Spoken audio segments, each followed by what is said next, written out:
மகாபாரதத்தை பொறுத்த வரைக்கும் கர்ணன் கிட்ட எப்படி விஜய் வில் இருந்துச்சோ அந்த மாதிரி அர்ஜுனர் கிட்ட காண்டிப வில் இருக்கும். இந்த வில்ல பயன்படுத்தி நிறைய சக்தி வாய்ந்த மாவீரர்களை அர்ஜுனர் தோக்கடிச்சிருக்காரு. அப்படிப்பட்ட இந்த ஒரு வில்லை விட இன்னொரு சக்தி வாய்ந்த காண்டிபமும் மகாபாரதத்திலே குறிப்பிடப்பட்டிருக்கும்.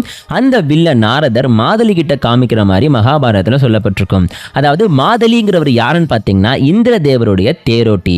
இந்த ஒரு தேரோட்டி தன்னுடைய மகளுக்கு ரொம்பவே சக்தி வாய்ந்த ஒரு மாவீரனை மணமகனா ஏறெடுக்கணும் அப்படின்னு சொல்லி பல உலகங்களுக்கு சுத்த ஆரம்பிப்பாரு. அந்த சமயத்துல தான் நாரதர் இந்த ஒரு மாதிரிட்ட என் கூட வா, உனக்கு நான் 7-14 லோகங்களையும் சுத்தி காமிக்கிறேன், அங்க இருக்கக்கூடிய ஒரு மாவீரர்ல யாராச்சும் நீ தேர்ந்தெடுத்துக்கலாம் அப்படின்னு சொல்லி கூட்டிட்டு போறாரு. அப்படி பாத்தீங்கன்னா வருணலோகம் போயிருக்கிற சமயத்துல காண்டிப வில் மாதிரியே இன்னொரு சக்தி வாய்ந்த காண்டிப வில் இருக்கிறதா நாரதர் பாத்தீங்கன்னா மாதலி கிட்ட சொல்லியிருப்பாரு. அது மட்டும் இல்லாம இந்த ஒரு காண்டிப வில்ல வருண பகவானுடைய மகன்கள் தான் பயன்படுத்துறாங்க. இந்த ஒரு வில்லு அர்ஜுனர் கிட்ட இருக்கிற வில்லை விட ரொம்ப ரொம்ப சக்தி வாய்ந்தது. சொல்ல போனா இந்த காண்டிப வில்லு கிட்ட இருந்து தான் அர்ஜுனர் கையில் இருக்கக்கூடிய காண்டிப வில்லுக்கே காண்டிபம்ங்கிற பேர் கிடைச்சது அப்படின்னு குறிப்பிட்டிருப்பாரு. ஆனா இப்படிப்பட்ட ஒரு சக்தி வாய்ந்த வில் அப்படிங்கிறது பார்த்துட்டீங்கன்னா பல்லாயிரக்கணக்கான அசுரர்களை கொல்றதுக்காக வருணதேவனோட மகன்களால் பயன்படுத்தப்பட்டுக்கிட்டு இருக்கு. இதை சாதாரண மனிதர்களால் பயன்படுத்த முடியாது அப்படின்னு நாரதரே குறிப்பிட்டிருப்பாரு.